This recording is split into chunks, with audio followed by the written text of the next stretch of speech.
Hey everyone, this is Melissa here, and today I want to talk about abortion and just keep on trucking with talking about this. I looked in the news yesterday, and there are still a lot of people talking about abortion. It's mostly in the news. I'm not seeing a lot of women or anyone on either side of pro choice or pro life come alongside and just really talk about the issue.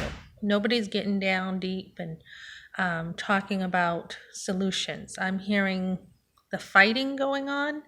I'm seeing the battle, which we do need to battle, but I'm not seeing solutions. So um, I think I want to talk about journaling today. How do we start off? How do we start off being a mother? I know for me, a lot of it was reading and then implementing what I read. So, a lot of times I would use journaling to help me keep track of things. So, one of my first books I had shared before is What to Expect When You're Expecting. And that was a great book, and it gives you a guideline on what to do when you have a baby. So, starting there, and then when you have time, sitting down, I have a notebook right now, and just kind of taking it easy, relaxing, and journaling what it is and what direction you want to go in your life. I do this almost on a daily basis. I can share a couple of things of where I'm at right now. But when you're starting off, I mean, you are busy with that baby, and a lot of times you can take a minute or two, while the baby's sleeping in your arms, your baby, you can take the time to um, get in a quick Bible study. There are times you can sit your baby in a little, as your baby gets older, a stroller, a little walker, and have that time to yourself, just as long as you can keep an eye on your baby.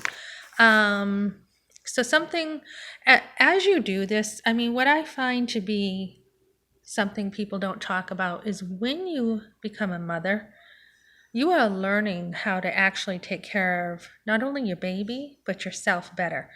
And you definitely can afford to have children. I mean, if you think about this, all you're doing is buying either formula or nursing your baby. I mean, nursing your baby is pretty much free for the first year. So that's all you have to do. And then you can start solids, which doesn't cost much. You can even make homemade of whatever you're eating, as long as you read and stick it in a blender, feed your baby. So from there, from a year old, you really just babies don't eat that much. I mean, all they really need is you.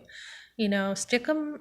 Buy a. This is what I had. I had a something that tied on to me, a carrier, and I would take my babies, and when I wanted them with me, I'd stick them in there and stick them right on my stomach or on my hip or whatever I was doing and just do my housework, and they would just be right next to me.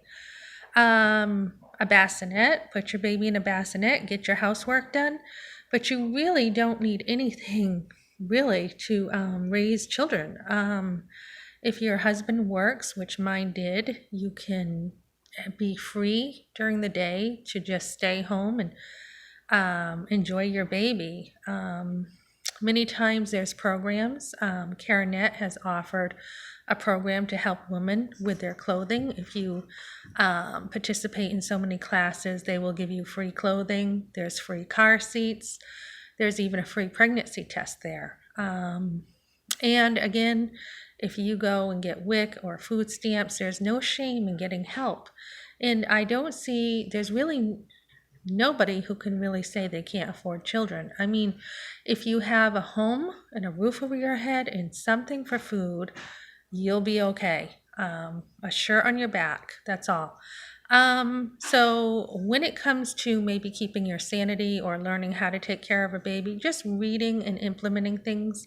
And as your children get older and they have grown up and they're out of the home, you're learning, mom, how to take care of yourself even better. I have a schedule, like I said here, that I will constantly every day look at my priorities. And One thing I do know that I need is I do need my sleep. And then from there, I can go all day. I have, my kids are old enough to get their own meals, but I can get my breakfast, and I'm being very careful about my nutrition as I'm older.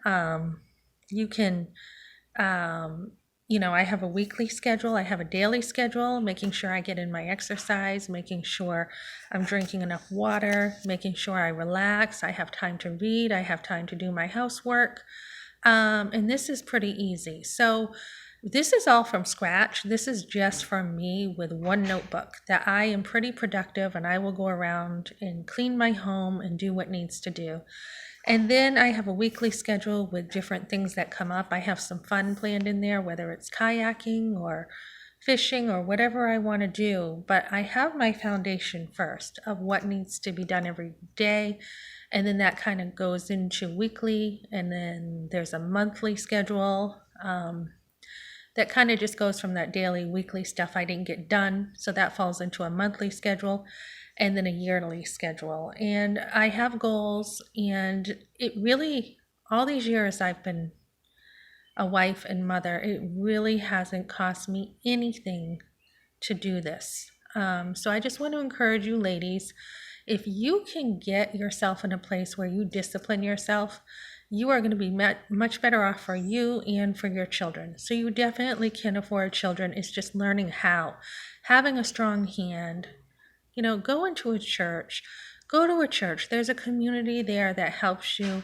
They will help you with mothering skills. There's nothing that you cannot learn, especially this day and age with the internet.